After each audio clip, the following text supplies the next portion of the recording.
DD next level மூவிக்கான review பார்த்தரலாம். சந்தானம் பார்த்தீங்கன்னா எல்லா படத்துக்கும் மூவி ரிவ்யூ பண்ணிட்டு இருப்பார். இதில் பார்த்தீங்கன்னா யாருன்னு பார்த்தீங்கன்னா மூவி ரிவ்யூ பண்ணுறவங்கள பூரா பார்த்தீங்கன்னா ஒரு தேட்டருக்கு வர வச்சு அவங்கள அந்த படத்துக்குள்ளேயே அமைச்சு அதுக்கப்புறம் என்னென்ன நடக்குதுன்றதான் பார்த்தீங்கன்னா இந்த படத்தோட ஒன்லைன் ஸ்டோரி. இந்த படம் பார்த்தீங்கன்னா ஃபர்ஸ்ட் ஆஃப் ஃபுல்லாக பார்த்தீங்கன்னா அதாவது சந்தானத்தை அந்த படத்துக்குள்ளே எப்படி கொண்டு வராங்க அப்படின்றத மாதிரி பார்த்தீங்கன்னா காட்டுவாங்க. அப்புறம் பார்த்தீங்கன்னா அதுக்கப்புறம் உள்ளே என்ன அந்த படத்துக்குள்ளே போனால் என்னென்ன நடக்கும் அப்படின்ற மாதிரி பார்த்தீங்கன்னா நிறைய அதாவது புதுசாக பார்த்தீங்கன்னா கொண்டு வந்தாங்க. அது இல்லாத பார்த்தீங்கன்னா இந்த படத்தில் நல்லா ஒரு ஆர்ஆருக்கு இல்லாத பார்த்தீங்கன்னா நிறைய காமெடியும் பார்த்தீங்கன்னா உள்ள அடிக்கி பார்த்தீங்கன்னா மொட்டராஜன் தர லொல்லு சபாலாம் வச்சு பார்த்தீங்கன்னா பயங்கரமாக பண்ணிட்டு இருந்தாங்க.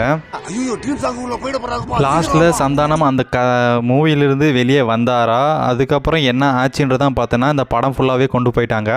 இதில் பார்த்தீங்கன்னா இந்த படம் ஃபுல்லாக பார்த்தீங்கன்னா ஒரு ஆர்ஆர் அதாவது ஒரு படத்துக்கு பேடாக கமெண்ட் பண்ணுறவங்க பேடாக பேசுகிறவங்களை பூரா பார்த்தீங்கன்னா செல்வராகவன் உள்ளே வச்சு பார்த்தீங்கன்னா வச்சு செய்கிறது தான் பார்த்தீங்கன்னா இந்த படத்தோட முழு கதையே.